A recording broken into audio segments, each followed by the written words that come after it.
नमस्कार मित्रों, smart scholar YouTube channel में आपका स्वागत है। आज की क्लास में हम लोग जो है मूल कर्तव्यों से संबंधित महत्वपूर्ण प्रश्नों को हल करेंगे, जो आपकी परीक्षा के दृष्टि से बहुत महत्वपूर्ण हैं और अक्सर परीक्षा में पूछे जाते हैं, और उसकी व्याख्या भी हम यहाँ पर करेंगे। तो चलिए, पहला प्रश्न है कि भारत के नागरिकों के मूल कर्तव्यों का उल्लेख संविधान के किस भाग में किया गया है? यदि आप लोगों ने पढ़ा होगा तो इसे बता देंगे। बहुत आसान सा क्वेश्चन है। तो भाग 4A में मूल कर्तव्यों का उल्लेख है। जो भाग 1 है वह संघ एवं राज्यों से संबंधित है।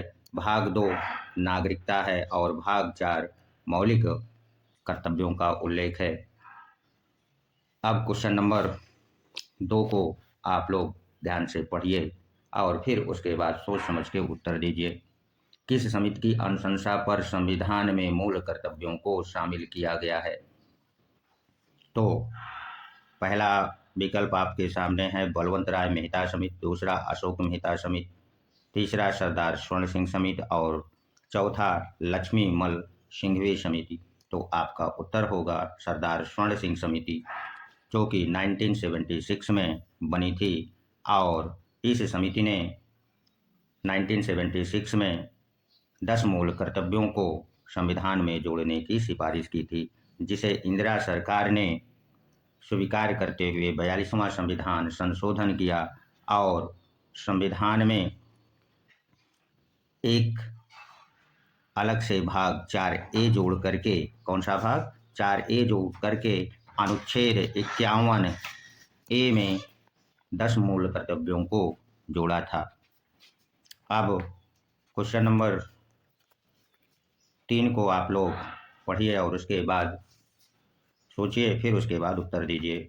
भारत के संविधान में मूल कर्तव्यों को किस देश के संविधान से लिया गया है? कनाडा, आयरलैंड, अमेरिका, सोवियत संघ।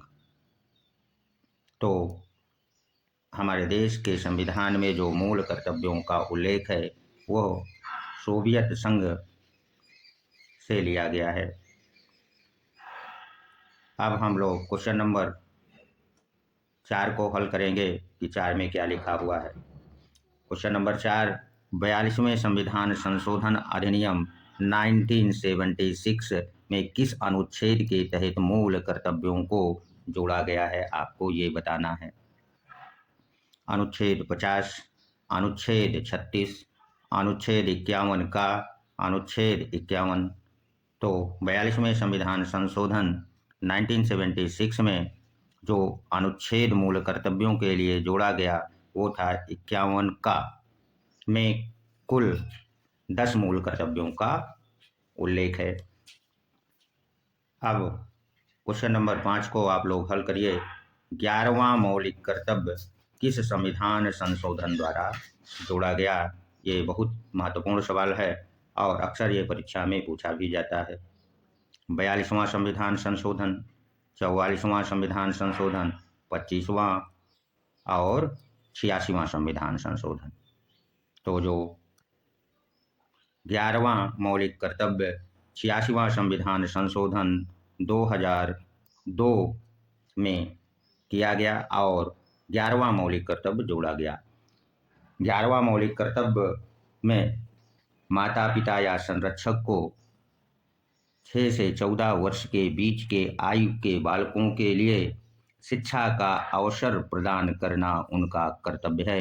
ये 11वां मौलिक कर्तव्य है, जिसे 86वें संविधान संशोधन 2002 द्वारा जोड़ा गया। अब अगले प्रश्न को चलिए हम लोग हल करते हैं। भारतीय संविधान के अंतर्गत निम्न में कौन सा मूल कर्तव्य नहीं है? यदि आप लोगों ने मूल कर्तव्य को पढ़ा होगा तो इस प्रश्न का उत्तर दे पाएंगे। थोड़ा सा ये प्रश्न कठिन है, लेकिन यदि आप लोगों ने नहीं पढ़ा तो मौलिक कर्तव्यों पर हमारी प्लेलिस्ट पड़ी हुई है, वहाँ से जा कर के देख लें। तो सार्वजनिक संपत्ति की रक्षा करना, जी हाँ, ये हमारा मौलिक कर्तव्य है। संविधान के प्रति निष्ठावान रहना एवं उसके आदर्शों का पालन करना, ये भी हमारा मौलिक कर्तव्य है और ये पहला ही मौलिक कर्तव्य है। भारत की एकता और अखंडता की रक्षा करना ये भी हमारा मौलिक कर्तव्य है और ये क्रम में तीसरा मौलिक कर्तव्य है। तथा लोक चुनावों में मतदान करना ये हमारा मौलिक कर्तव्य नहीं है। अर्थात क्वेश्चन नंबर 6 का जो उत्तर होगा वो आपका बी विकल्प होगा। यह क्वेश्चन बहुत बार पूछा गया है, इसलिए आप लोग इसको ध्यान से समझ लीजिए।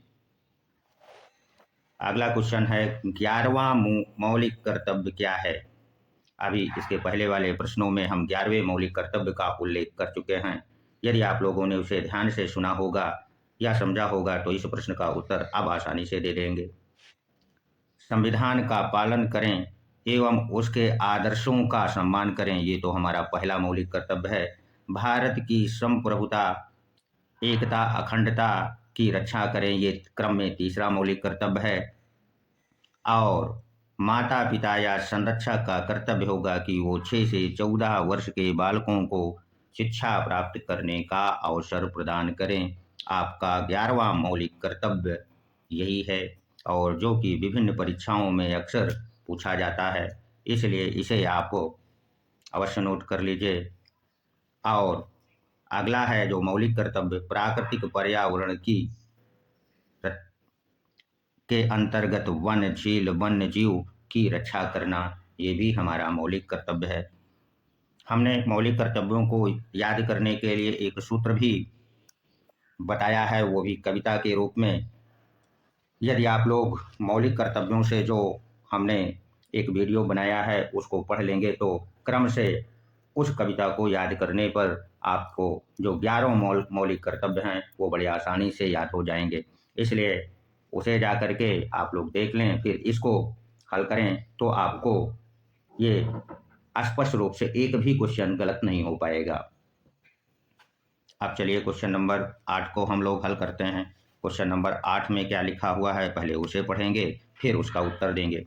भारतीय संविधान में कितने मौलिक कर्तव्य हैं? 10, 11, 9, 12।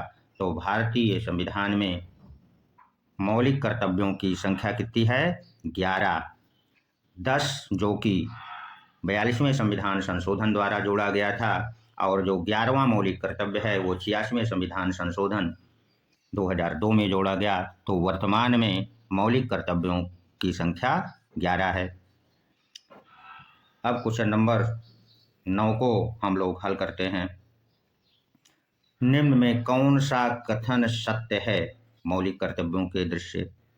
मूल कर्तव्य न्याय योग्य हैं, ये कथन असत्य है क्योंकि मौलिक कर्तव्य न्याय योग्य नहीं है। अर्थात इसे न्यायालय द्वारा परिवर्तनीय नहीं कराया जा सकता, क्योंकि मौलिक कर्तव्यों के अनुच्छेद 37 में इस बात का उल्लेख है कि यदि कोई व्यक्ति या नागरिक मौलिक कर्तव्यों का उल्लंघन करता है तो न्यायालय उसे परिवर्तनीय नहीं करा सकता। मौलिक कर्तव्य देश के साथ साथ विदेशियों का भी कर्तव्य है, ये भी असत्य कथन है। मौलिक कर्तव्यों का जो उल्लेख संविधान के भाग 4A व अनुच्छेद 51A में किया गया है वो केवल देश के नागरिकों के लिए ही है, विदेशियों के लिए नहीं। यह भी कथन गलत है।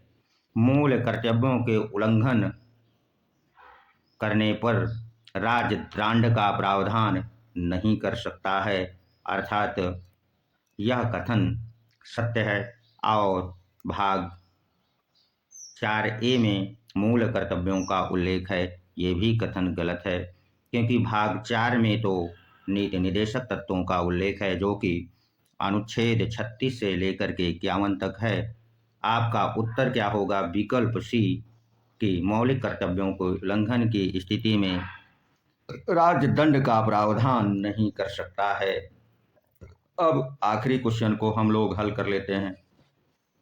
तो आखिरी क्वेश्चन, भारत के प्रत्येक नागरिक के कर्तव्य के अंतर्गत, यहाँ मौलिक कर्तव्य होना चाहिए, थोड़ा सा मिसप्रिंट हुआ है, नागरिक के मौलिक कर्तव्य के अंतर्गत प्राकृतिक पर्यावरण एवं संरक्षण शामिल है?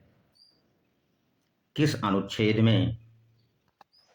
अनुच्छेद 21 में, अनुच्छेद 48 का में, अनुच्छेद 51 का में मिसप्रिंट हुआ है इसलिए हमने इसको बना दिया, अनुच्छेद 53 में।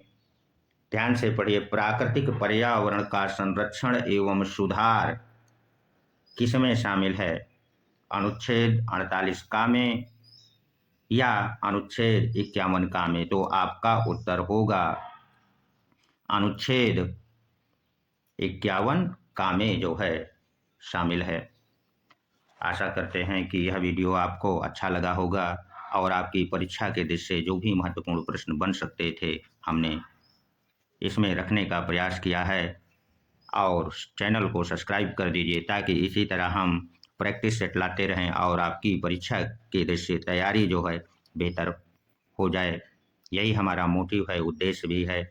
धन्यवाद, मिलते हैं अगले वीडियो में।